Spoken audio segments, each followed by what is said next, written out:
Leigh Pilzer, thank you so much for being here. We really Thank you for appreciate it. including me. I know I just said it, but what's your name and where are you from? Leigh Pilzer, and I was born in Washington, D.C., and have lived right outside the district line in Maryland my entire life. Oh, I did not know this, so Uh-huh. this is good. I did my undergrad out of town, but lifelong. Where were you born in DC? Or where did you grow up in DC? No, well, I grew up in Maryland, in Chevy Chase, but I was born at a hospital that's not there anymore. It's called Doctor's Hospital at 17th and I, Northwest, I guess. It's funny, my birth certificate has a little drawing of the hospital on it. Well, so My where, parents were born in D.C. too, so we're really rooted. what was the neighborhood like in Maryland where you grew up? You know, suburban. And I think back to when I was growing up, and just like there were a lot of kids my age around, and just like we were on the streets all the time, just running around and doing whatever, and dogs were running around, not on leashes. It was such a different sort of era. But I mean, there are people. My sort of lifelong bestie, she moved in down the street when we were both just around 2. I mean, we went to school together K through 12. There's people I've known that long. Did you grow up in a musical household? What was music like in your house, or what was music like at least in your house growing up? Well, interestingly, my parents had some records. My mother, I think, she was not a bad pianist, but she had 4 kids under 10 by the time she, well, 6 days after she turned 30, she had 4 kids under the stage under the age of 10. So that doesn't leave her a lot of time for practicing. But she had all of us take piano lessons, and the funny thing is, there's 4 kids. The oldest is my brother Charlie Pilzer, owns Tonal Park, the recording studio, and plays. I You, did not know this. you do not know how. Do you know of Charlie? No, I don't think Okay, so. so what's really funny is so many people that have worked at Tonal Park, and I'll say something about, yeah, my brother does a good job or something. They're like, he's your brother? I'm like, how many people named Pilzer have you ever met in your life? And so, how many people named Pilzer have you ever met in your life and you didn't put that? They're like, oh, yeah, right. So Charlie he played trombone and tuba and upright bass. My 2 sisters who are in between us, one studied voice. They both are more visual artists, or Allie has passed, but Allie did her, studies at Miami. She graduated with a degree in painting. There's one of her paintings is up at the studio. My sister Tracy's super talented printmaker, and she does paper book arts, and she's a great photographer, and she's done she used to do some graphic work. She did one of Antonio Parker's CD jackets, I think. And then, my mom had me play piano, which I was not at all interested in. I had to take group lessons, and I didn't like it. And I begged to play the cello. I don't know why, but so it's not like we sat around listening to Bach solo cello suites at the house. Someone in the neighborhood had one, wasn't even my best friend, wanted to play the cello, and my parents were like, well, if you still want to do it in a year, you can. So they always supported what we wanted to do in that realm, but they were not particularly musical. My father, oh my God, could not carry the tune in the proverbial bucket. Oh my gosh, could not. But he would do so enthusiastically. Oh my God, Passover Seder's at my house.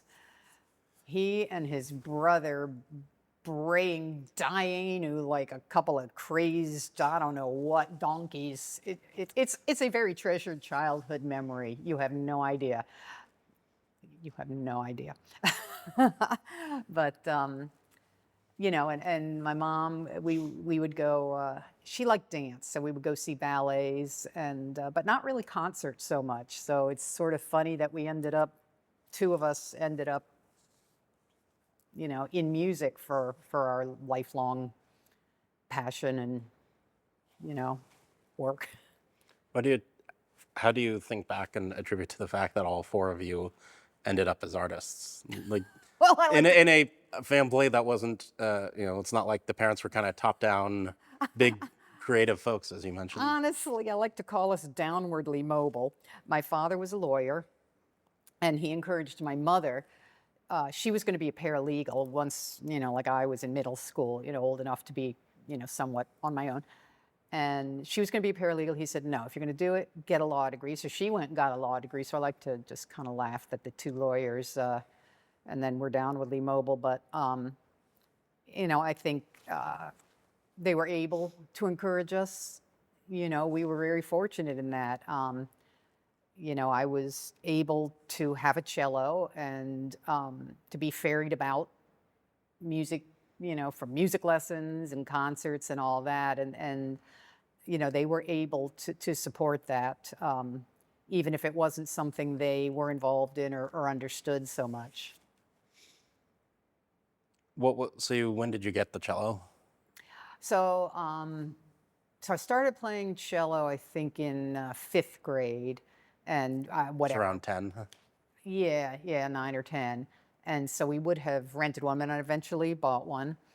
And it's funny because I loved the cello.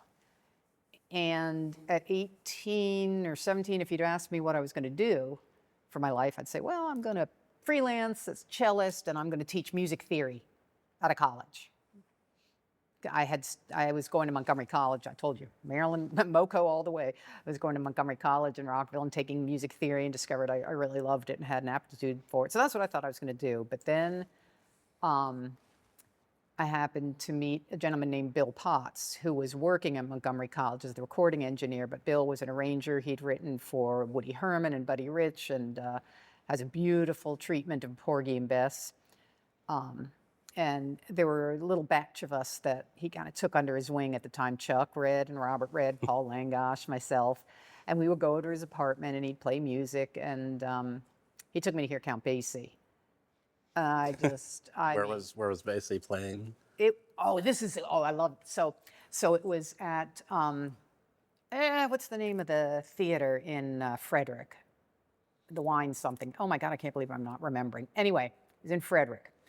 So we go up, and Chuck Red had come up separately. Bill and I went up together, and Chuck was there, and Bill had taken me backstage and introduced me to Basie, and I got a picture and whatever. Oh yeah. So Bill and I are sitting we're back in the seats, and the band's playing, and Chuck walks on stage. And I'm like, what is Chuck doing? And Bill's going, I don't know. And he walks over to Count Basie and whispers something to him while the band's playing. Next thing we know, out onto the stage walks Joe Williams. So this was Oh my this God. was in the era where Blues Alley would have local music on Monday nights, and then the other artists Tuesday through Sunday. And whatever night this concert was, Joe was coming to DC, knew that the Basie van was in Frederick, and stopped by. So Chuck had walked out to tell Basie, hey, Joe Williams is here. Next thing we know, Joe Williams walks out. And I'll always remember, they weren't expecting a vocalist or something. There was a mic for him to use, but maybe it cut out or something. I don't remember what, but Basie just stood up from the piano and just went like this to the band, and the volume just dropped, and you could hear Joe Williams over the whole band. Man, oh man. But I just loved that sound, and I wanted to do it. And I thought about playing bass, because I'd played some upright bass in high school, and I loved it, but I sort of thought, I want something, a clean slate. So I ended up choosing saxophone, which, in retrospect, I'm a trombone player in my heart. I'm a bass trombone player in my heart, but you know what? You end up where you end up. And again, Chuck Red plays into me playing Barry, because I'd gotten an alto because I got an alto. And Who got an alto? I got an alto. So I started taking lessons on alto, just messing around. And Chuck was also at Montgomery College at that time, and he played in the big band. I was a cello major, and he played in the big band. And they had a little gig playing for the president of the university. And the bari player in the band couldn't do it. And Chuck says to the band leader, well, Leigh plays saxophone now. Let's get her to do it. You know, I've been playing saxophone like 6 minutes at that point, you know. And they hand me the school bari. And And the real book. no, it was a big band. But from the first time I played bari, I was like, ooh. And my parents, backing up to the cello. So I had the cello, I was playing the cello. I loved it, but something wasn't a good fit. And later, I think I figured out what it was that wasn't a good fit, because every time I had a teacher say, you can do this, but you got to go for it now, I would stop taking lessons with them. And I had 3 teachers tell me that in the space of about 2 years. And my parents had told me when I graduated high school, we'll get you, you know, the next level cello, because, you know. And I kept not getting a cello and not getting a cello. And finally I went to them and I said, could I have a bari instead? And I just like to joke, boy, they got off a lot more inexpensively than if I'd gone for the cello. So, you know, again, they were always so supportive. And, you know, like, okay, sure, here's a bari. With all those years playing with the cello, were you just playing, I don't want to say just, but were you mostly playing classical music or? Yeah, I mean, just, you know, whatever my school orchestra would play, you know, all state, whatever. And I really loved, again, like the Bach cello suites, I loved Baroque music. And it's funny because I think that's where my understanding and love for music theory came about, because for years, I just spent years going, ba, ba, ba, ba, and playing roots and 1-5-1, and just that sense of harmonic progression just kind of embedded itself in me. But yeah, I had no interest in playing jazz cello. And years later, I told David Baker that, because, you know, David had been a trombone player and was in a car accident, and his chops got destroyed. And I never asked him why he took up the cello, but he took up the cello. And years later, when I had the privilege of working with him in the Smithsonian band, I told him, yeah, you know, I played cello, but I did not want to be a groundbreaker and play jazz cello. And he's like, yeah, you don't want to play jazz. You made the right decision. Because it's like Abdul Wahad and who else? Reed. Oh, Lord. There's a couple cellists out there. But I wanted to play music that sounded like the Basie band. And I mean, to this day, you know, that's just like straight ahead and swinging and fun. Bluesy, also that kind of classic Kansas City blues, like jump. Yeah, just music that's just about like heart and swing, and you know, we're sitting here at Westminster, and that's like one of the things that I love about playing here is because I have never once felt here that I like had to play a certain way, you know. So, and I mean, one hopes that nobody ever feels that they have to play any way other than themselves. But, you know, we're all subject to whatever pressures we're subject to. But here, I feel like any other musician on the stage and anybody in this room, like this, like that, like just swinging and from the heart, and let's have some fun. Yeah. Let's move around. It's like bring it, you know. Had you been listening to almost exclusively classical, or were you listening to jazz and whatever was popular kind of in that middle school, high school period up to meeting Bill? Completely classical until when I was in high school. I had some friends who I played piano in the jazz ensemble with very minimal understanding of what I was doing, but I did it. And I had a couple of friends in the band that were listening to jazz, and it's like, let's have a jam session. Okay, you know. So I mean, I did the best I could, but I remember, you know, there was one friend, we'd go to his house and listen to the Rite of Spring, but then, you know, like someone else's house. As one does in high school. As one does, yes. But, you know, like Kind of Blue or whatever, you know, I remember playing Freddie Freeloader with, you know, hearing it, and we were going to play it in our little jam session and picking up the little doo doo doo doo doo doo, you know, from the Bill Evans or whoever. I'm terrible with personnel. It was Bill Evans, yeah. Yeah, I'm the worst. I'm the worst with personnel. Do not give me a blindfold test. for yeah. So then I started listening to jazz as I was maybe a senior in high school, and of course once I got out. When did you graduate? Do I have to say? No. Okay, good, because I'm not gonna.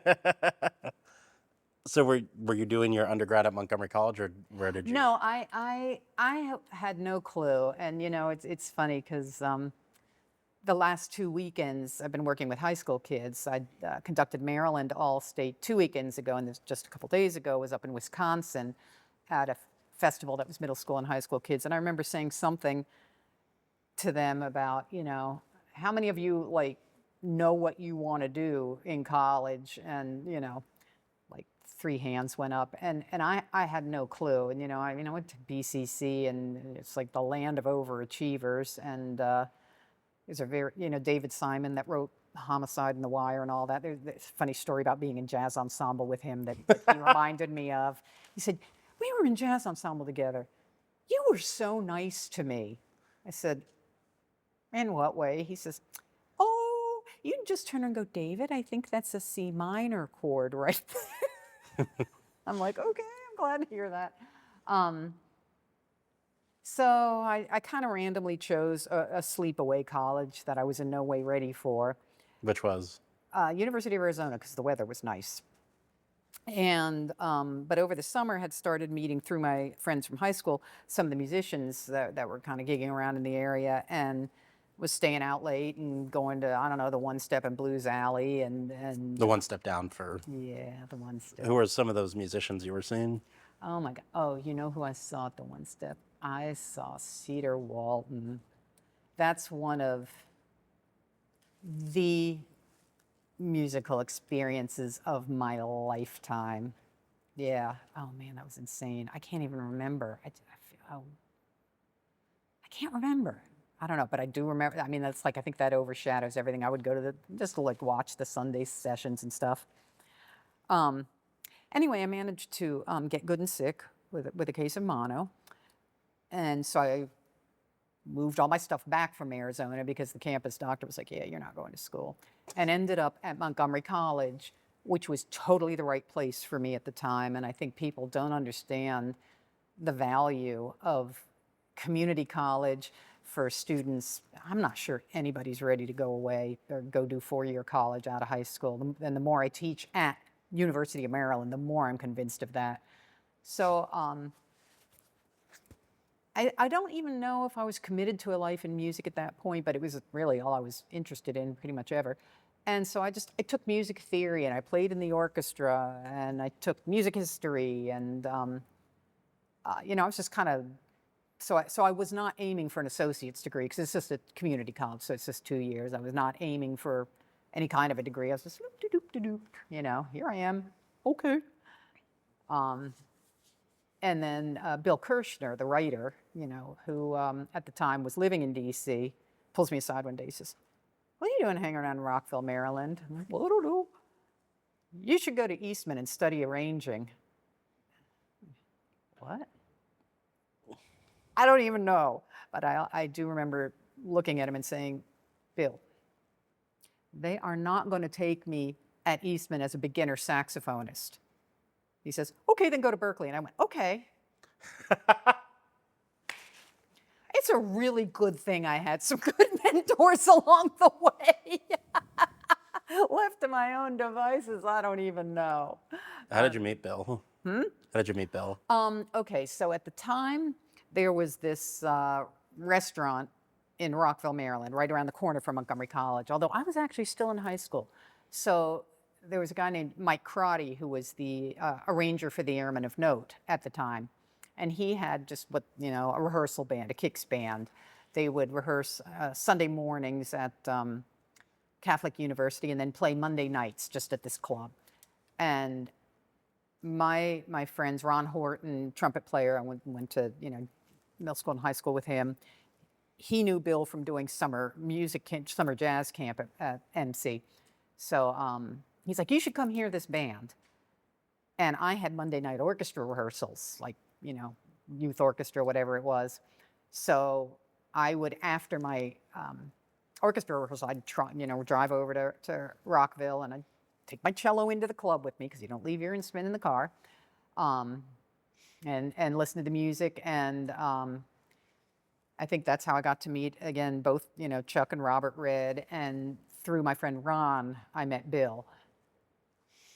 So the timeline was graduate high school, go to Arizona, come back. Very quickly. Then you come back, and then you start going to Montgomery College, and that's when you meet the Red brothers, and you meet Bill, and you meet Bill. I actually met them when I was still in high school. So I think, by the time I met them, I had probably already applied and been accepted at Arizona in my, like, why not, my boop, So I think I met them after. I was still in high school, my senior year, but it was probably after, because if I'd have met them before, I might have made a different decision. I don't know. But the Basie concert was when you were after Arizona, when you're at Montgomery College. I think so, yeah. Yeah, I think so. And then do you go to Berklee? I did go to Berklee. Again, wasn't really clear on what I wanted to do. So I was kind of, I went for 3 semesters. I laid out for 2. I went for 2. And Bill had a little arranging class, and I had taken that. He didn't actually teach much at Montgomery College. His job was recording engineer. He recorded all the recitals and concerts and whatnot. But every now and then he'd do an arranging course. So I took that, and I had some aptitude for it.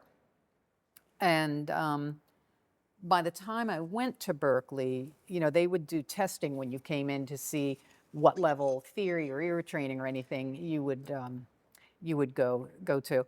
And the year that I went, there were a handful of us, 10 or 12, that all tested out of the usual Beginner 101. Yeah, freshman, sophomore, whatever. So they decided, I don't know, but this is what they decided, to put the bunch of us into a class. Our harmony class basically covered like 4 semesters of, freshman, sophomore harmony, plus an additional, what used to be called Harmony 5, and then they had to change the title to Reharmonization Techniques and Modal Harmony, or something like that. So we did all of that in 1 semester, and really, it was just to get used to the Berklee terminology. And then in the arranging portion, we did 2 semesters of work in that 1 semester, where we did a course they called chord scales, which talks about voicings up to like 6 horns, and then we did big band writing. So that was all in my first semester at Berklee. Yeah. And all theoretically what you wanted to do, so you were just diving head first. Because I really didn't know what I wanted to do. I knew I liked playing in big bands, and I liked writing music. And because of where I placed when I went into Berklee, the logical thing was, oh, I'm a jazz comp and arranging major. Like, okay. And I mean, in the time that I was at Berklee, I never played in a combo, and I never took an improv class, because it was all like, oh, I'm a jazz comp major. And it's funny, because by the time I was in my last semester at Berklee, I was kind of burned out on writing. I don't know. I just wasn't. And I was really being way more interested in playing.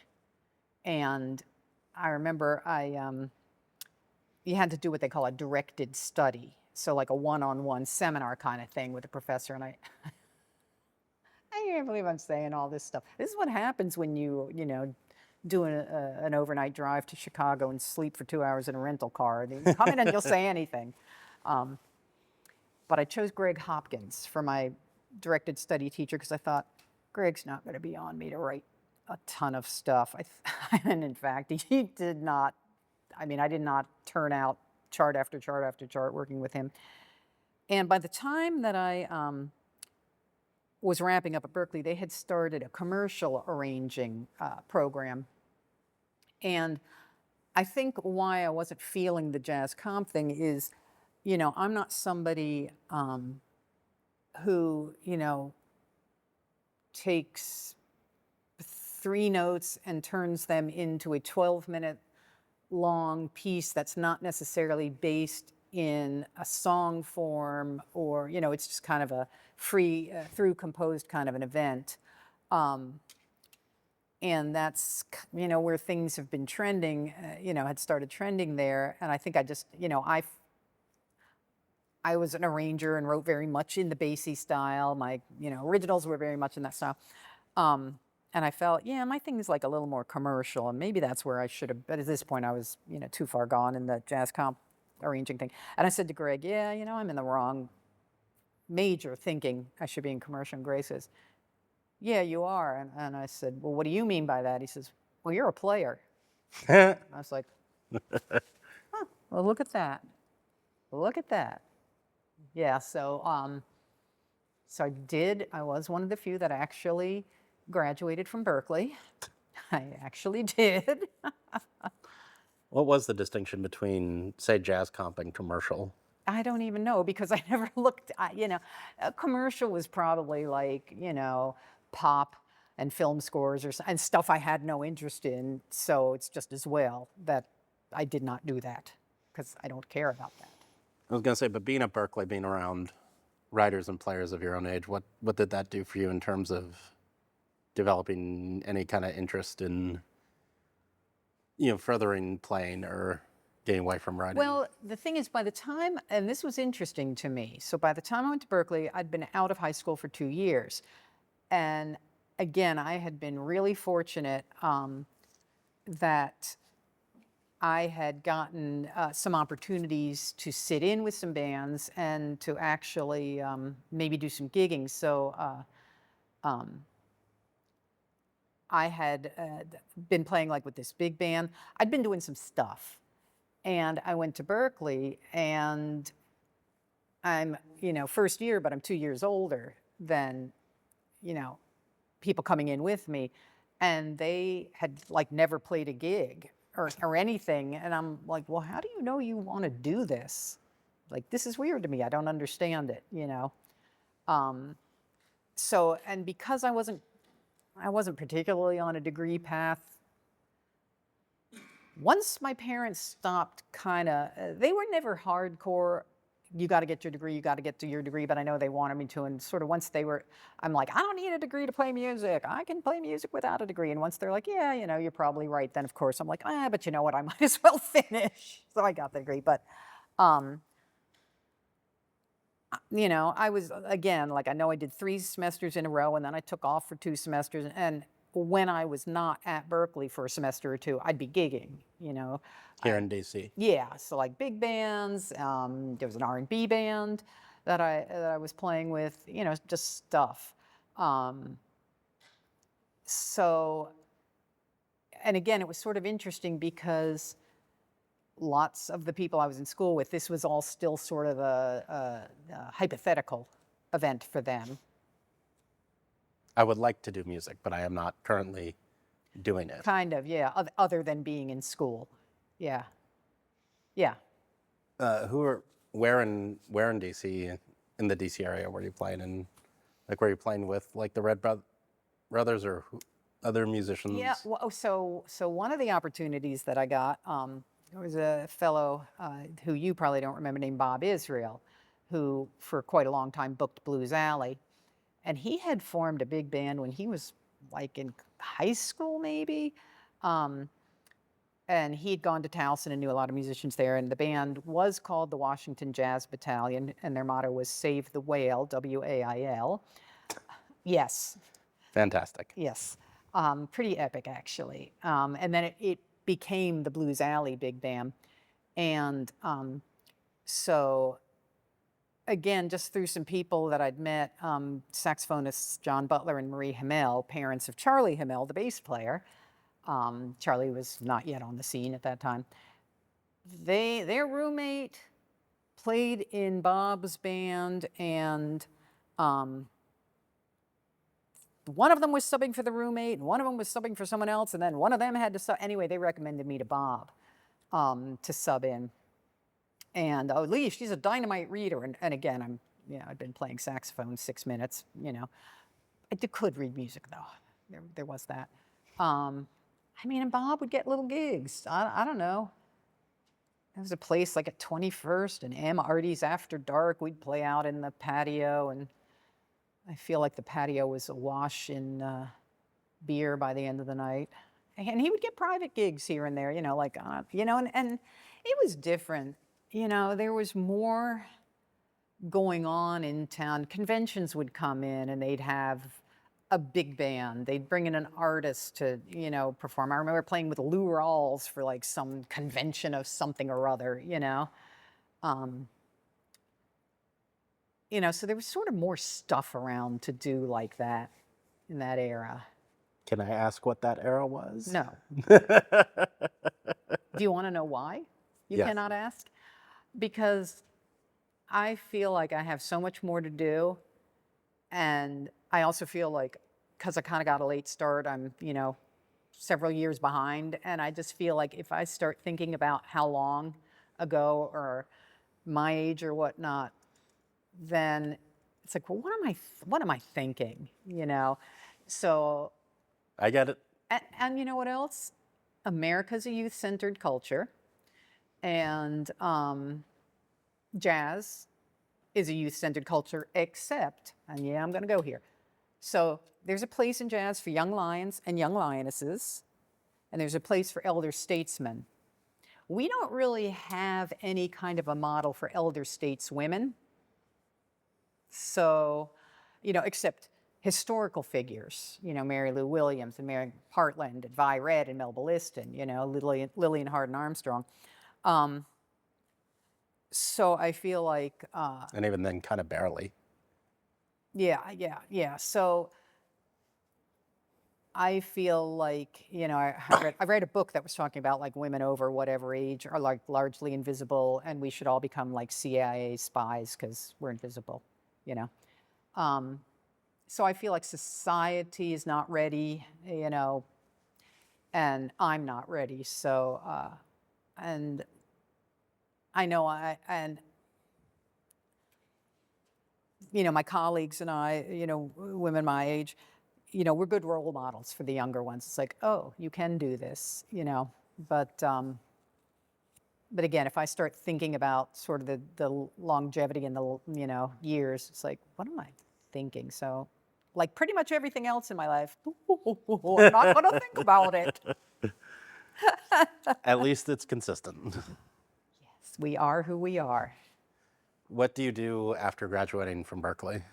Come home and work with an R&B band and work with big bands. And I started working, like with small group, like weddings at officers' clubs and things like that, which is great because I learned so many standards, just the Great American Songbook, all the Gershwin and the Cole Porter and all. I also, at some point, through Lee Lockman, long time, he was in the Airman and Note, and then Sorry, what was that name again? Lee Lockman. And he got out of the Airman and Note and was like the preeminent woodwind doubler, doing show work in town and top-notch repairman.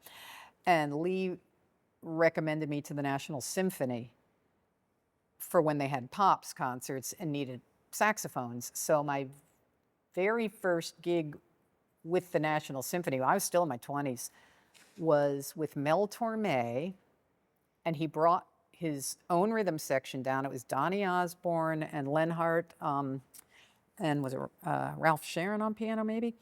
It was insane. And they actually had a setup kind of like a big band, which the symphony never does. But I'm like sitting right there, nestled in the heart of his rhythm section. The saxophones were right behind him, right behind the rhythm section. And it was an insane experience. And that's when my parents... How so? Because it was so musically rewarding. And the funny thing is, that is the job that my parents started taking the idea of me doing this seriously. And I just remember thinking, all the other work I do is so much harder. Going in and faking tunes, at a country club for someone's wedding, learning pop songs on the saxophone, writing out a little quick chart so we can play the first dance that the bride requested. Like, that's so much more work, loading in. And symphony, you walk in, you sit down, your music's there, your music stand's there, you know.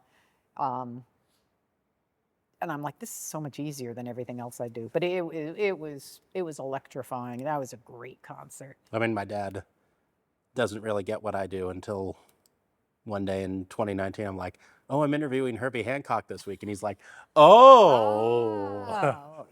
Yep. What, do you have this idea? Are you still kind of in a heaping and beeping and bopping around and kind of, well, I'm just doing things? Or do you have are you starting to form an idea at this point of like, I am going to do music? Like, it's not just we're going along with the flow, but No, by that time it was like, well, this is what I do. This is what I'm doing. This is what I'm, you know, and you know, it's funny because thinking back, my parents wanted me to go to private school. They wanted me to go to Georgetown Day School, which they never actually said. They're just like, well, we'd like you to interview there. And for some reason, Sidwell friends, I don't know what they thought I was going to do there. I just didn't feel like going to GDS, even though my sister went there and my niece went there and my late sister-in-law was the librarian there, and one of my besties, Brad Lindy, teaches there. Yes, he does. And Jamie and Gio at Capital Bop came from Sidwell Friends. Exactly. Yeah, you know, but I just, and so I said, well, I don't want to go there because their music program, you know, isn't robust. They don't have an orchestra or whatever, you know. So it's funny because it was sort of an excuse, but I kind of wonder if it was actually that really was that important to me, and I just didn't understand it till many years later. You know, all of this, oh, I'll just go to BCC, it's easier. Oh, okay, we'll go to Berklee. You know, maybe there was a little more percolating than I the subconscious direction. Speaking of, I know, you know, most people, it's been at this point, meme, for lack of a better word, for many decades in American culture. The kid is like, you're going to do piano lessons at, you know, starting at 5 or whatever, and they hate it. But, you know, there are musicians as wide ranging from, I'm sure, many jazz musicians to, you know, David Lee Roth and the Van Halen, Eddie and Alex Van Halen, talking about how crucial those piano lessons were to building a musical foundation. So Berklee, and now into post-college life, or, you know, writing charts and doing, how important was all that pianoing? Incredibly, you know, and I teach at University of Maryland now, and this is, you know, and I teach jazz theory and I teach jazz arranging, and I run a combo. And, you know, with these classes, like I'll sit down to demonstrate certain principles, like, okay, so here's this voice leading, it goes do, you know, draw, you know, show it them an example, and then this is what it sounds like. Okay, so the reason you can substitute this chord for this is here, you know, and so I'll talk about like different sounds and like root movement, and I'm playing it on the piano, and it's, if you're not a piano player, it's really hard to play a melody along with the chords and play a melody along with the chords and talk at the same time. Yeah, so I'm always like making mistakes and whatnot, but I will turn to the students, you know, invariably several times during the fall and spring semesters and say, you need to do this. You know, sit down and, you know, you want to know what the sharp 9 sounds like on a chord, play the root and the 3rd and the 7th in this hand and play the sharp 9 in this hand. You know, you want to know what this sounds like, root, 7th, 3rd, there's your chord sound. Play these notes on top of it. See, do you like sharp 9 better? Do you like flat 9 better? Natural 9, you know, what sound do you like right here? So it's like, you don't have to be a piano player to do that. But there's something about, I think, visualizing. I mean, you can hear all the sounds at once, which, I mean, I love the baritone. I mean, I love the baritone, but you cannot hear all the sounds at once.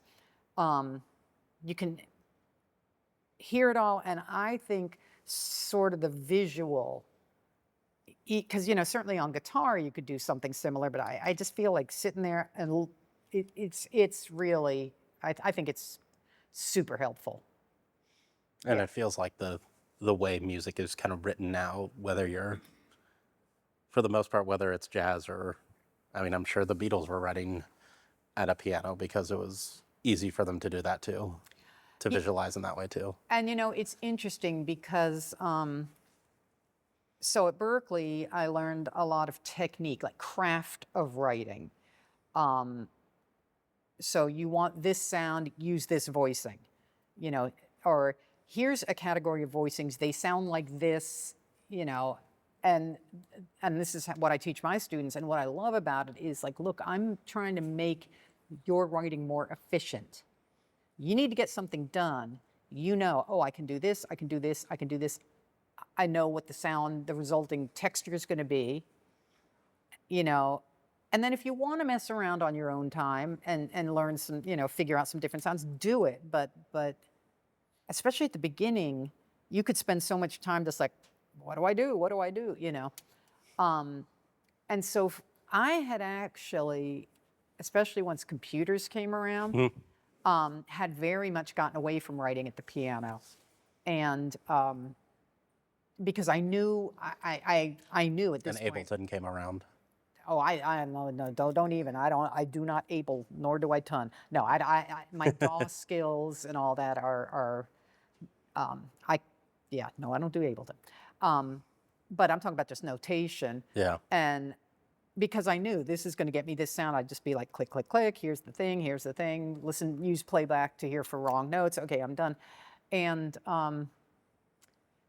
when in around 2015, I'd started a doctorate at George Mason. And I had, at that time, started thinking more about the kind of composition that, a Dan Jameson or a Christine Jensen or a Miho Hazama does, where, again, it's less Spang-a-lang and 32 bars, So I started trying to read about what their process was, because I hadn't taken that kind of composition lessons. Although, in retrospect, I did have a couple jazz comp courses at Berklee. When I think back, I'm like, oh yeah, I did write that 10-minute piece. Right, yeah, I did. That was in my portfolio, my graduation portfolio. Oh yeah. So I started reading up and reading articles by like Maria and Jim McNeely and Bob Brookmeyer. Maria Schneider, for the record. Yes, Maria Schneider. And they all talked about writing at the piano. And I might be a little like, whoop, sometimes, but that I was like, whoa, piano, And they all also talked about like notebooks of like ideas and sketches and figures and things. And they're talking about like sitting at the piano and writing on a piece of paper. And so I went back to doing that. And I think that it has made a really, really positive change in my writing. I just think it's opened up. And sometimes I like to tell my students, like, sometimes there's happy accidents. So I released a CD in 2024, and it was a 7-piece band. And The 7-pointed star. 7-pointed star, or as Amy K. Bormet called it, Leigh Pilzer's 7-pointed star. So now it's Leigh Pilzer's 7-pointed star, lest you mistake it for somebody else's 7-pointed star, So there's, I think, 8 things on the CD, 8 or 9, and all but 1 are my composition. The 9th is Amy Shook's. But there's one piece on there, I think it's And Then It Stopped, where I was working on this, and I was sitting at the piano, and my hand slipped. So I had this idea, I'm going to go from this major 7 chord to this major 7 chord, and my hand slipped, and I put a sharp 5 on one of the major 7 chords, and I'm like, oh yeah. And I mean, it was just simply because my finger slipped that I ended up coming up with this sound, and that's not going to happen if you're not writing at the piano.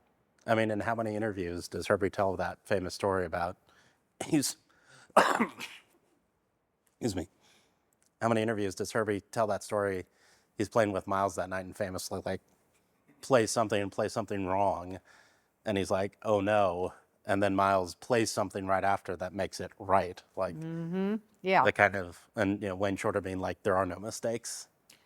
Yeah, and I mean, yeah, I mean, there are mistakes. There certainly are mistakes. Or I like the saying of there are no wrong notes, only wrong resolutions. You know, and it was really hard for me coming up as a young player to understand that you don't let the audience know when something went wrong. I'm like, well, but I mean, they're going to hear it, you know. Oh, nothing can go wrong on stage. Yeah, and nothing can go wrong on stage. well, and the thing is, and it took me a really long time to learn this. And I tell my students now, it's like, don't be my age when you figure this stuff out. Like, listen to me when I tell you it now, that I'm not in your head. I don't know what you meant to play. I don't know that you're thinking to yourself, oh my God, I have played this lick so many times in just this one solo. They're going to all notice it. You know, oh, I meant to do this. Oh my God, that note's wrong. You know, I'm not in your head. I don't know what you meant. And what you think sounds wrong, I might think so also, but I very well am thinking, wow, I didn't expect that to go there. Oh, that's so cool how they, you know, then came back around to do this. You know, so yeah, Herbie's playing wrong, but to Miles, it's, oh yeah, that's another way to go. That's another way to handle this moment. Yeah. Bringing back, you're out of college, you're gigging around, you're playing. What's the next step after college, as you're kind of building these connections in DC and building a portfolio and kind of presence in the scene?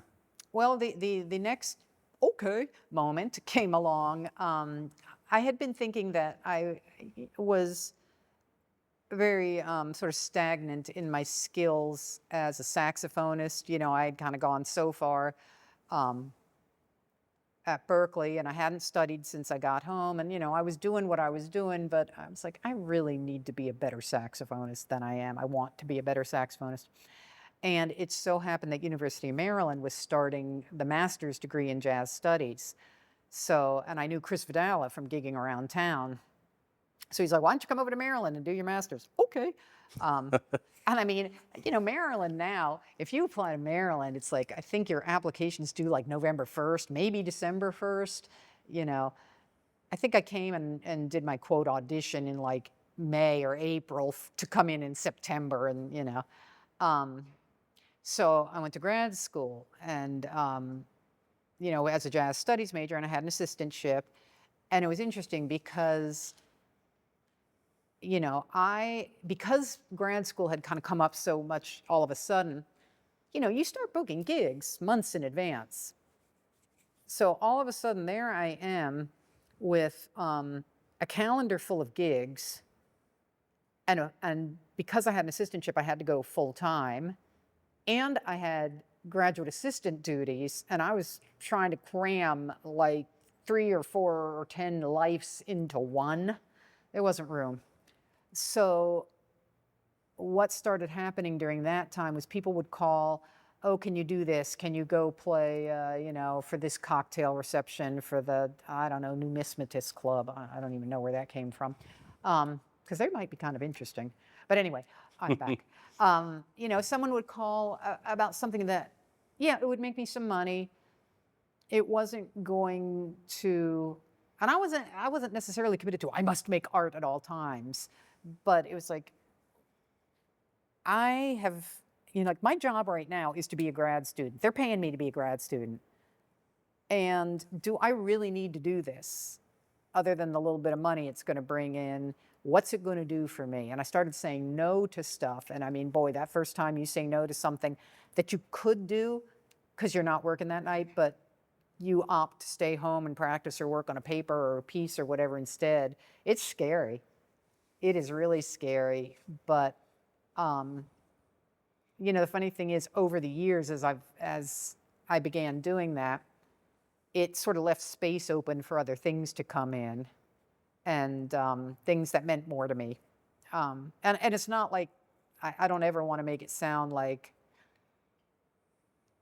there are jobs that just don't matter, because they all matter. Because they all matter to somebody, you know, it all matters to somebody who's putting this thing together.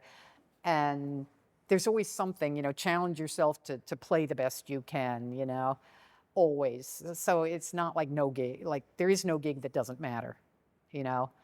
But there might be things that matter more to you than others. But anyway, so I was in grad school, and this time around, because I had kind of turned my life like upside down to go do this, I was more committed to it than I was to undergrad, and I really enjoyed the process. Even the classes in like whatever I had to take that were not jazz, even that, just sort of the process I liked. And I started thinking, even while I was still working on that master's, that I would like to get a doctorate. Unfortunately,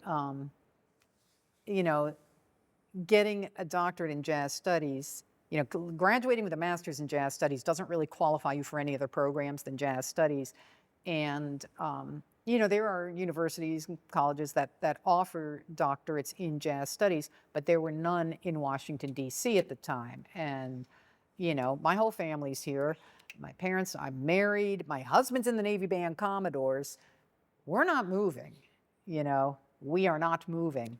This is by the time you finished the master's? Yeah, while I was doing the master's. So I knew I wanted a doctorate, but I also knew that I wasn't going to be getting a doctorate in jazz studies because there was nowhere to do it and stay in the area. So I felt like I still wanted to study saxophone. And as it happened, Chris Vidala was on sabbatical my last semester, and I ended up studying with a gentleman named Dale Underwood, who was the premier classical soloist in the Navy Band at the time. But Dale was really open-minded. I met him playing Ringling Brothers Circus. He used to play big band gigs, and I stayed on. I thought, okay, if I want to get a doctorate, I have two interests. I have, playing my instrument, and I love music theory. I can get a doctorate in either one of those things. So, but to do that, I need to have a master's in one of those things, because you need to come in with, certain, that you've... Knowledge-based, skill set, etc. Thank you. That was very well put. So I thought, which one do I want to do? And I thought, I still have a lot farther to go as a saxophonist. So I opted to stay and do another master's degree. And the funny thing is, at Maryland, I had to do some talking, because they're like, you already have a master's. I'm like, right, but I had to give them sample courses so they knew I wasn't just going to take the same courses again, because you can't. So the funny thing is, I have 2 master's degrees from Maryland, and I think they just jazz studies and saxophone performance. And I don't think either one of them says jazz studies or saxophone performance. I think they both just say Masters of Music, and I've joked, man, I should just take a Sharpie and write what the major was for each one of them. That's if I could find them. No, I know where they are. So I stayed at Maryland, and at the time that I was at Maryland, there was a fellow named Bob Gibson. He'd been in the Air Force and played bass, and I had actually seen him playing with Mike Carty's band back when I was a pup. And Bob is also a composer, and he was teaching the music theory, the jazz theory class, and I also took form and analysis classes with him, and he became a mentor, just a fabulous person and professor, just one of those people yeah, this is how you be a professor, ungrammatical though it may be. So as it happened, when I graduated with the second master's, this is now May of 2005, Bob was getting moved up to director of the School of Music at Maryland, and wasn't going to have time to teach his jazz theory course anymore. So he gives me a call in July and says, hey, I'm going to be the director of the School of Music, and can you take over my theory class starting in the fall? And also, I got permission to start an arranging course, so you're going to do that in the spring. Fortunately, because I needed to fill some credits for the second master's degree, one of the things I did was an independent study with Bob, in which my project was developing a curriculum for an arranging course. Well, hello there. Well, what a coinky-dink. Indeedy-doody. So I started teaching at that time, and even for all I'd said years earlier, like, oh, I'm going to teach. I never had really planned on that, but I found that I really enjoyed it. I enjoyed working with the students. And like helping someone understand why 2-5-1 is a thing was really important to me. It was really important to me that they go into jazz or anything with that understanding. So I really loved it, but it was funny because you go to grad.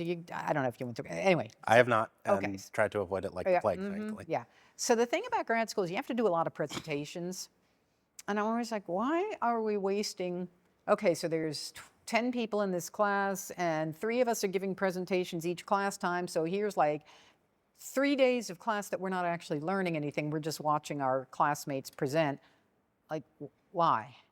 And the first day I stood up in front of a class, that included Brad Lindy as a student, an incoming master's student. And I stood in front of that class, and I opened my mouth, and I thought, this is why we do the presentations.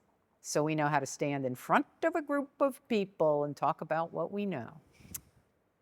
Duly noted.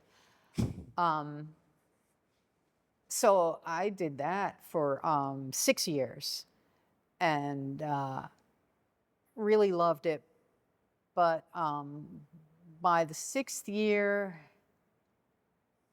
I had still been thinking about the doctorate. And also just to, were you at Maryland as a student the full time in that time, or were you? No, I was a student for 6 years, and then I went right into teaching. So I was never a student while I was teaching. Sorry, I meant, but while you were getting the 2 masters, were you a full-time student both time and kind of not gigging, or? No, I was a part-time for the second master's. And I was always gigging. And by that time, I'd started playing with Diva, the Diva Jazz Orchestra, which is, if you're not familiar with the band, it's a 15-piece concert jazz ensemble that happens to have women in the band. Like men have played with the band, but it's generally women. And I had felt very lonely as, not having women colleagues much. I'd stalked that band because I wanted to play with them, and I liked their music. So I was gigging with them by this time, and I mean, I was on the road. I'd go out, and you go to grad school, and they're like, you cannot miss any classes. It's like, yeah, well, I'm going to be in Peoria that week, and they'd be like, okay, just mail me your assignment. But the doctorate kept nagging at me, so I finally went over to Catholic University, where there was a gentleman named Steve Strunk. Now, Steve, I knew from playing club dates with, and by clubs we mean country clubs, not jazz clubs. He's a great jazz player, but I mean, I knew him from playing, again at the Hilton for something, or and for a long time he had a solo piano thing over at the JW Marriott, and but he was a composer, but his heart was really in music theory, and so he'd been a Catholic for a number of years, and I went and talked to him. And I said, if I were to apply, would you, could I come and do a jazz theory under your, mentorship? And he had me submit some examples of what the work I'd done, which was very helpful because I had, in the course of the second master's, taken a lot of, so-called legit theories. So I think it was my paper on the Waldstein piano sonata by Beethoven that convinced him I had the goods to study what I. And what was the contents of that paper? At this point I don't remember, but I mean I would have analyzed it in terms of the form and in terms of the use of themes, and how did Beethoven develop this? How does this relate to this? Textures, tone centers. Okay, so in the development it does blah blah blah. What does that mean? So just all the things, just what makes this thing tick, So I started studying with Steve. I was a Catholic, and because I knew I would do a dissertation that was jazz involved, but they didn't. It wasn't a jazz. It was a degree in. It was a PhD in music theory with a music history minor. So a PhD in musicology. So nobody wants a PhD in theory. Nobody does. I mean, in music theory. And they were not getting people in the program. I was the last person in, like he had taken me on, and then once I was done, they were dissolving the music theory program, the doctorate. So I was studying with him, but having to take all the, other stuff, counterpoint, whatnot. And juggling being a student and being a teacher was proven, like putting on the two different hats was a little confusing. And I was getting... Teacher at Maryland and student at Catholic. Yeah. And I was getting a little sometimes frustrated with the students at Maryland. I'd think to myself, I have told them that 6 times. What's wrong with them? And realize, no, you've told them that 6 years in a row. It's been different students each time. and there was somebody on faculty that had never really adjusted to me being on faculty. He saw me as some sort of like grad student emerita or something, and was sort of pushing back at some changes I was trying to make. Well, you can't do that. That's not your course. Well, I've been teaching it for 6 years. So I decided that I was going to just I was going to just concentrate on the doctorate. So I did not return to Maryland. I'd been there about 6 years. And so I was at Catholic and pretty much full time. And student and teaching? No, just they had offered me occasionally, like, do you want to teach music theory 1? And it would be at 8 in the morning, and it didn't pay terribly well. Maryland paid much better, and I'd be like, no, I don't want to teach music theory. I would not mind teaching music theory 1, but I don't want to do it for peanuts at 8 in the morning. Music theory classes are like theory 1 and 2. They're always early in the morning, which is stupid because nobody can think. The students can't think. We're all asleep. Anyway. I think at Georgetown mine were like 3:30 and 2. That is so civilized. That is very civilized. Yes. So I was working on the doctorate with Steve Strunk, and had not yet picked a topic for a dissertation. I had a couple contending. Late 2000s, early... This was... early teens? No, early 2010s. Because in 2012, as I was working on my counterpoint homework, I got a phone. For the PhD? Huh? For the PhD? For the PhD, but I needed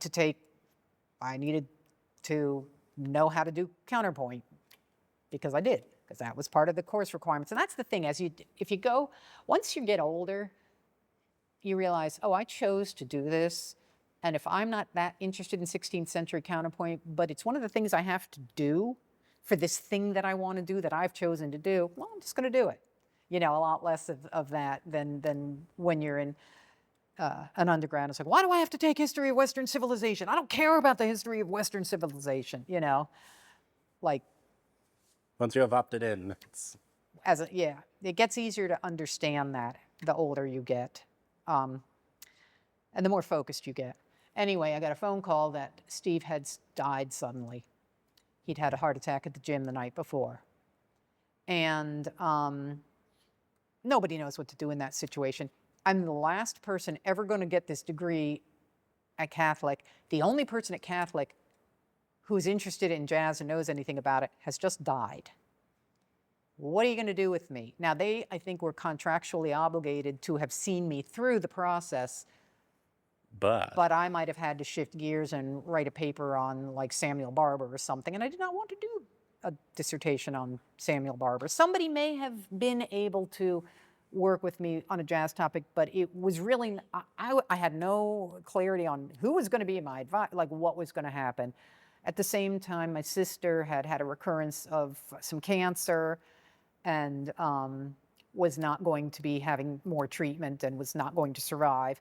And between, the grief over Dr. Strunk and, my sister, it was just like, I like to say I gave Catholic the best present they ever could have gotten. I withdrew.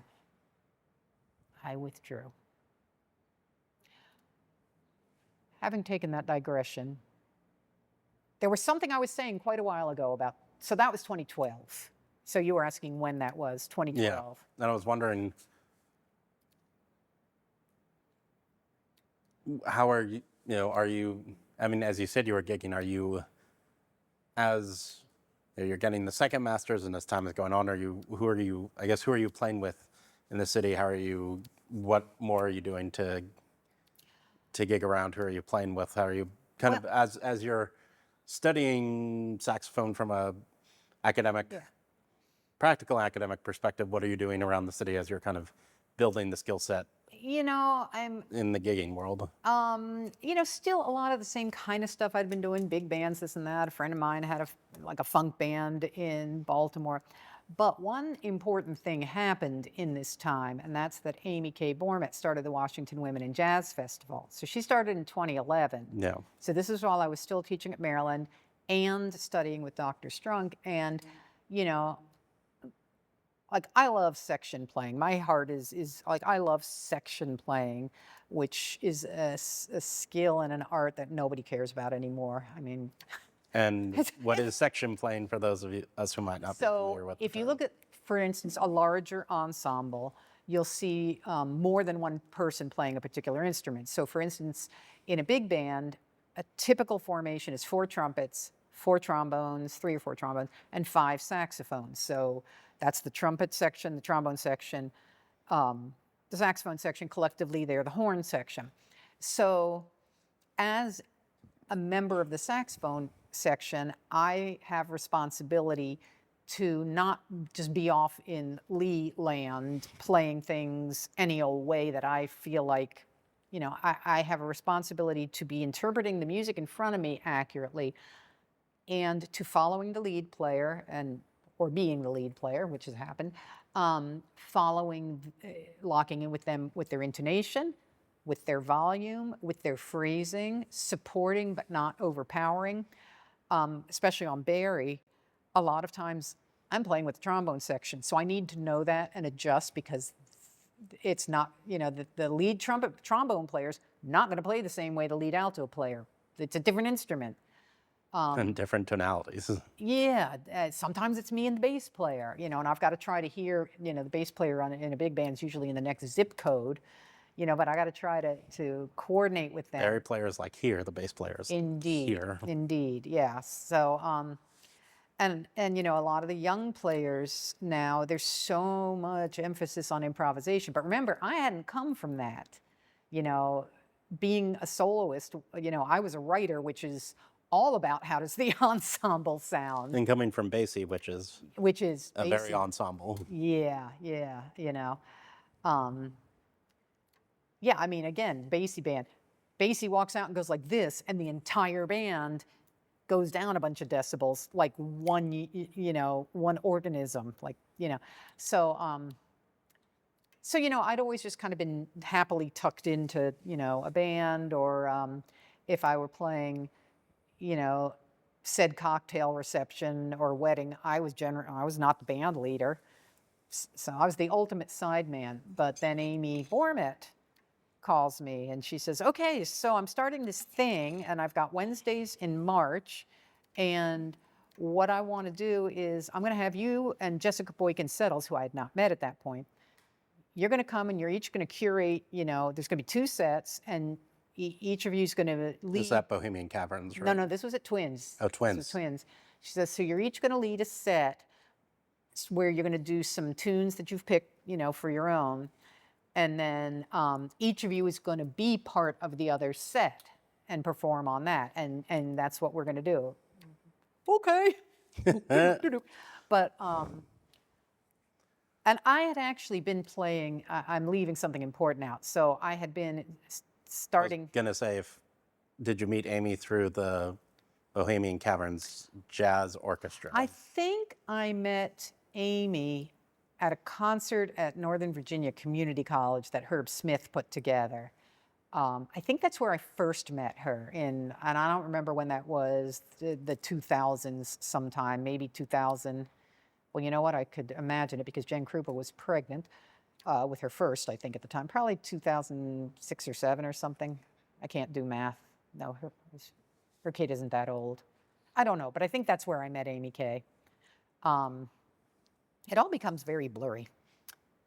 But before the festival in 2011, Jen Krupa and I trombonist Jen Krupa and I had been playing around as a quintet, because she was in Diva. She was in New York, but she got a gig with the Navy Band Commodore, so she'd moved down here. So we were carpooling a lot to stuff in New York and various locations, and we were spending a lot of hours in the car together.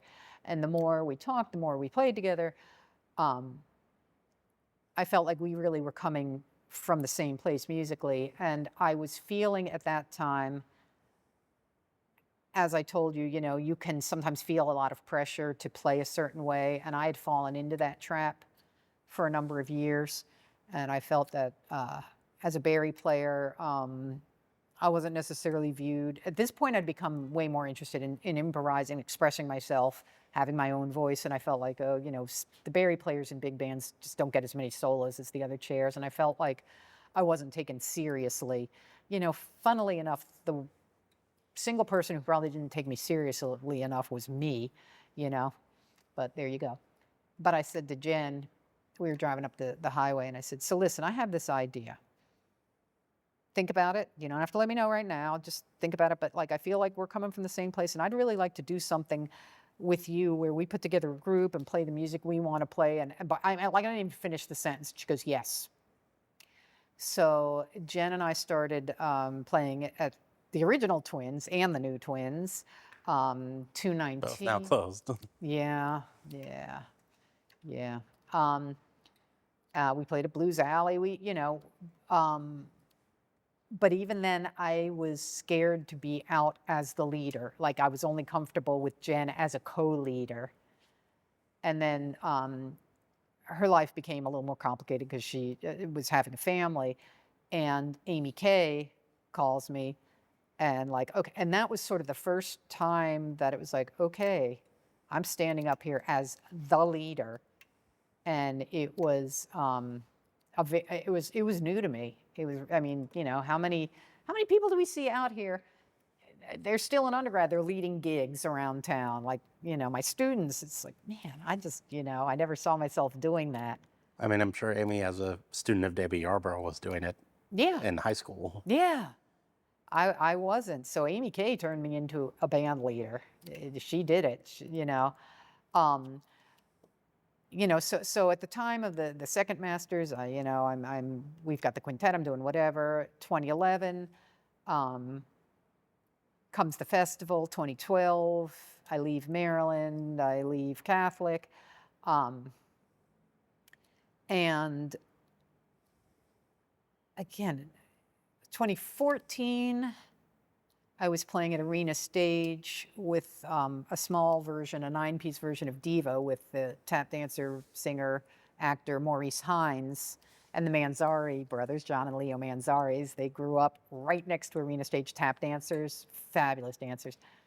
And I was writing the music for that, orchestrating the music. So that kept me kind of busy in 2014, 2015. When did you join the Caverns Orchestra?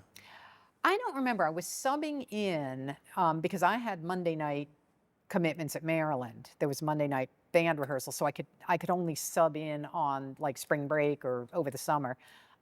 Whenever Charles Fanoff moved to North Carolina was when I joined the band on second tenor full time. So I don't remember when that was. I don't remember. Sometime 2010 maybe. I'm just curious, just because Brad also, as you probably know, him being your student at one point, comes from both a similar place with Basie and whatnot, but then was doing all this stuff to bring in Miho and bring in Maria Schneider and bring in modern big band. Could you talk about what kind of role did playing with that group every week and playing with those guests have? Well, Brad has certainly sort of opened, nice thing about being whatever age I am is I don't have to like new stuff if I don't want to. But Brad has sort of opened my exposure, even if I don't love all of it, to, more free, more avant-garde, more stuff that isn't big band writing, or small group, but, isn't what I'm used to thinking of as jazz. You know, so that's been a really positive aspect of my friendship with him. And yeah, I mean, it was very interesting. And I think what happened, it's funny you should ask that, because I'm only just putting this together. You know, I told you that there was a point at which I was, you know, maybe getting more interested in how you do this. And you know, I'm playing these projects, Elliott Hughes and Miho Hazama and all this music. And, you know, it's just not where my heart is. You know, so I would be playing something and half of me is like, this is so gorgeous.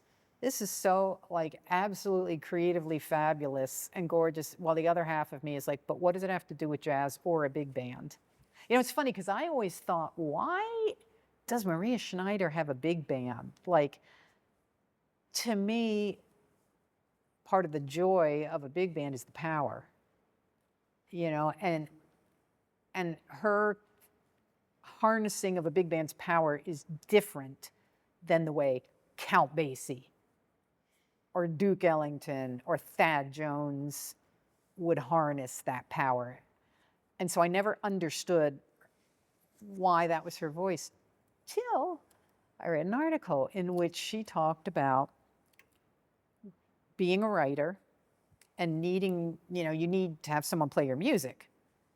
And there tend to be rehearsal big bands, or a place like Bohemian Caverns, you know, sort of kicks gigs or rehearsal bands, or at least, you know, at the time when she got to New York, where you could take stuff and people would play it because they need stuff to play if they're going to be a band.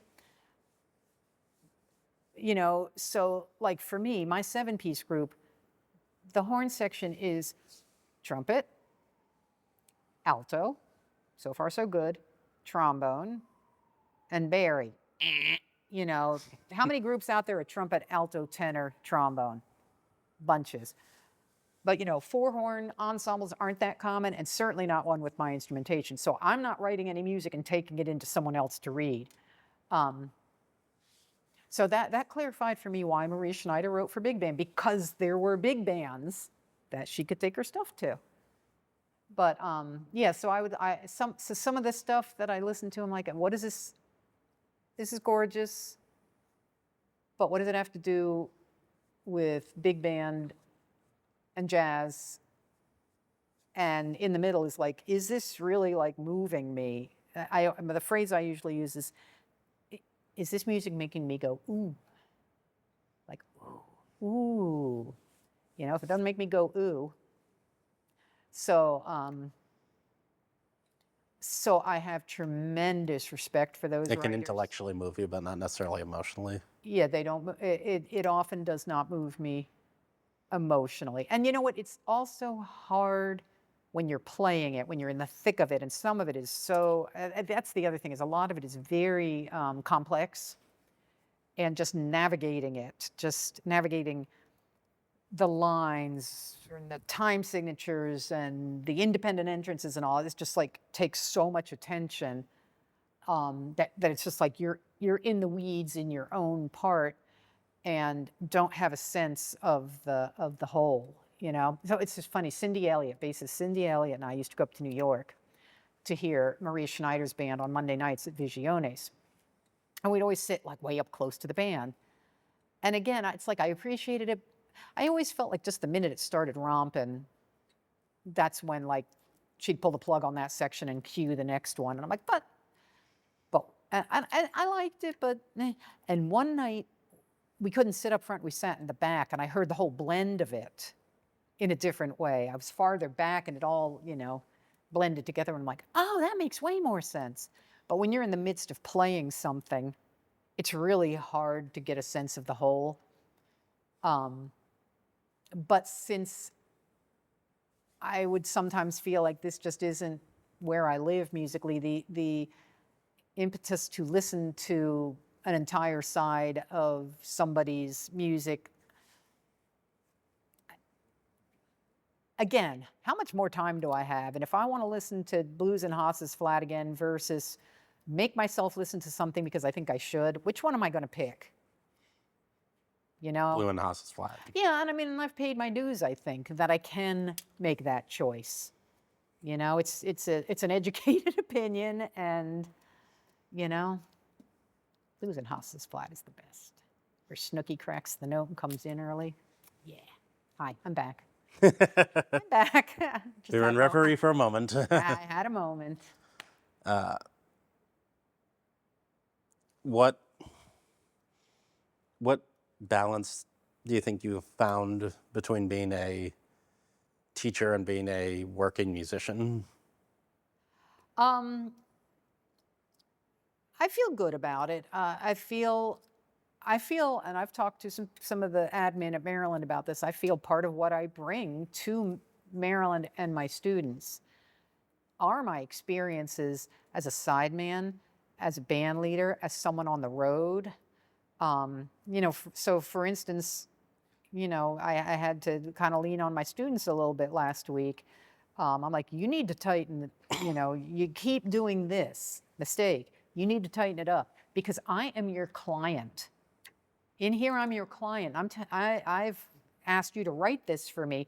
You come in, and if we're in the studio and you come in and you wrote for the wrong instruments, or you didn't do what I want, you've just cost someone money, and it's likely me, because we got to sit there while you redo the part. Or if someone tells you what instrument to bring and you brought the wrong instrument, you brought your tenor instead of your alto, again, we're some money, the cash register's ticking while you're copying your part out for the other instrument, you know.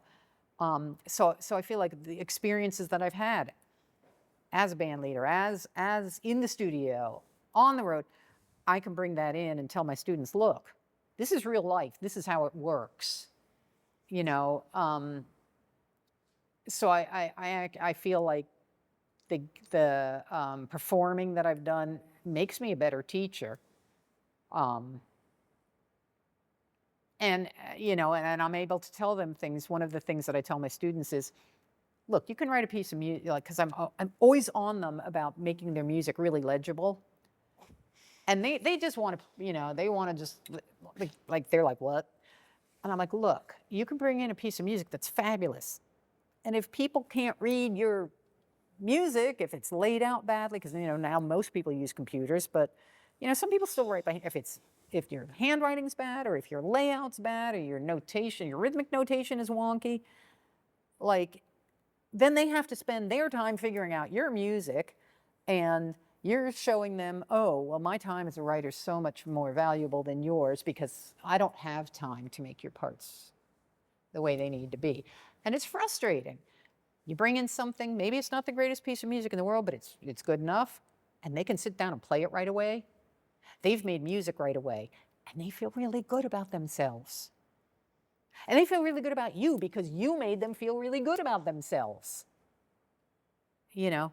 And I've had a couple of other interesting viewpoints on that. I'm digressing, but it has to do with work. So I played the debut performance of the Strathmore Jazz Orchestra, which was formed by composer About a month ago, and and Daniel February. Jameson he's a remarkably and accomplished human being, and I'm totally intimidated by him. But he might be the nicest person on the planet. But that doesn't mean I'm not intimidated by him. Perhaps awestruck is better.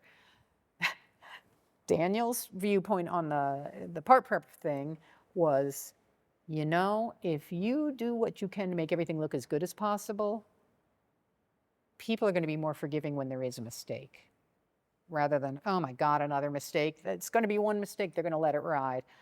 When I was up at UMBC, University of Maryland, Baltimore County, for conducting Maryland All-State Senior Jazz Band, the director of jazz studies there is a fellow named Matt Pilzer, and Matt and I were talking about how he teaches arranging at UMBC, and he says one thing that he tells the students is, nobody wants to play your music. Everybody wants to play their own music. So if you're asking someone to play your music, you need to make that experience for them as pleasant as possible. You know, so again, what does this have to do with being a teacher and a performer? It means I'm out there doing things, I'm hearing other viewpoints, I'm bringing that into my students. You know, and then Which is the essence of jazz in many ways. And as a teacher, I'm aware that when I'm out performing, I'm showing someone this is how it works. You know,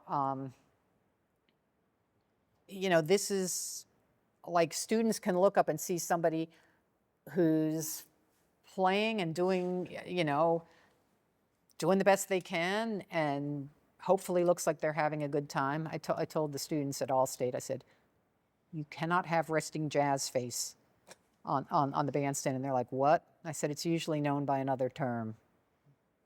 But when you're listening and concentrating, sometimes it comes across differently. So just put a pleasant smile on your face, think your thoughts. But, and as a woman, being a teacher, I'm aware when I'm out playing that it's showing something, to younger women. A lot of times they want to talk to me or, bandmates. So the mentoring and the role models and the teaching and the performing, it all becomes just one. They're all just, different sides of the coin or the magic 8-ball or whatever, It all becomes very intertwined. And I think you're right. I think a lot of jazz, historically has been like a lot of on the bandstand mentorship, dating back to the cymbal thrown at Charlie Parker's head. Harsh mentorship, but mentorship, it all gets very intertwined. When was the first time you played here at Westminster? I think it was either with Shannon Gunn's big band as part of the festival, probably. The Washington Women in Jazz Yeah, Fest. probably around 2014 or so. I also played Chuck Red. We played one night. It was Chuck and Amy Shook and myself and I don't remember whether it was only a quartet, and I don't remember whether it was with like Robert on piano or if like Lenny Robinson or someone was playing drums. I don't remember, but it was probably around, either one of those was probably around 2010, 2012, 14, something like that. I was going to say, when was the first time you came here? Not necessarily as a performer, but as an audience member? Probably around that same time, because I don't think I was aware of it until I came here as a performer. One of those best kept secrets. Mm-hmm. Mm-hmm. Like Wesley, jazz at Wesley. That's kind of a well kept secret, What has performing here meant to you over the years? Well, as I said, I love playing here, and you can edit this part out, but I would love to bring the organ group in. I'm getting ready to release a CD with Greg Holloway on drums and Paul Bratcher on B3 that we recorded live at my brother's studio with no separation, all of us in the same room. And I would love to bring, I just feel like, and it's like hard bop, straight ahead swing. And I feel like I could bring that in here. And this audience is going to love, even if they don't love this tune, they would love the sincerity and authenticity of that. So playing here is, I never have to worry about, oh, they're going to think this is cliched, or, oh, we've heard that before. It's everybody, they're looking for authenticity. So I never have to worry, oh, did I superimpose my 4-note groupings or my, whatever the chromatic extensions of static harmony, my Kesh modules. Like, I don't have to worry about that. Did I bring my Chris Potter licks in? No. I mean, if I do and it moves people, Right. and I'll tell you what else. So, part of it is because the stage here isn't very high. It's what, 3 small steps? But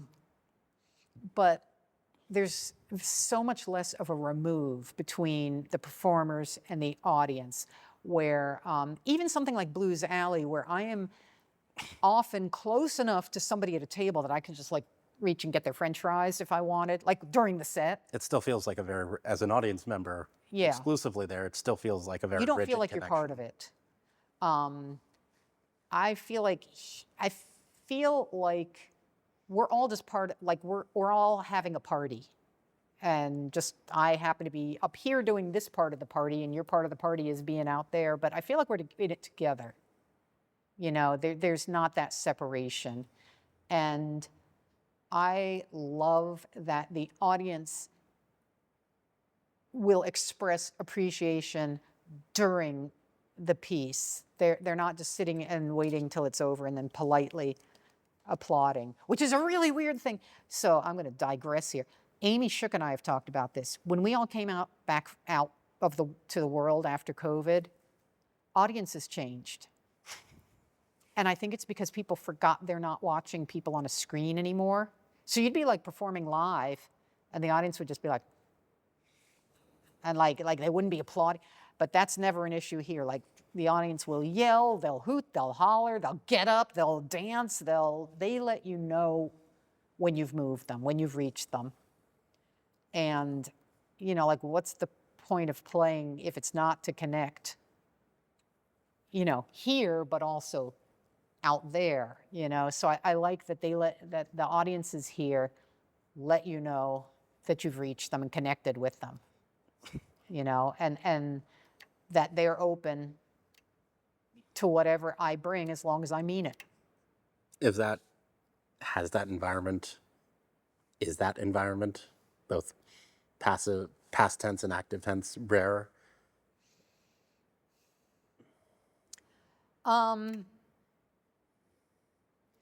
not asking you to, you know, disparage audience, but I think because a lot of what else I do, and at this point, aside from like playing swing dances, which I love doing, most of what I do is concert performances, and a lot of it's with larger ensembles. So my experience these days of an audience tends to be in a larger venue, and a little more of that traditional, oh, I am at a concert. Yes, I will applaud when the piece is done. I mean, people don't applaud for solos, you know. It's funny. I was playing a thing at University of Maryland. We did a Melba Liston program in honor of her centennial. And this is at the little lecture hall at University of Maryland. And a couple of the faculty and a grad student did some presentations about Melba.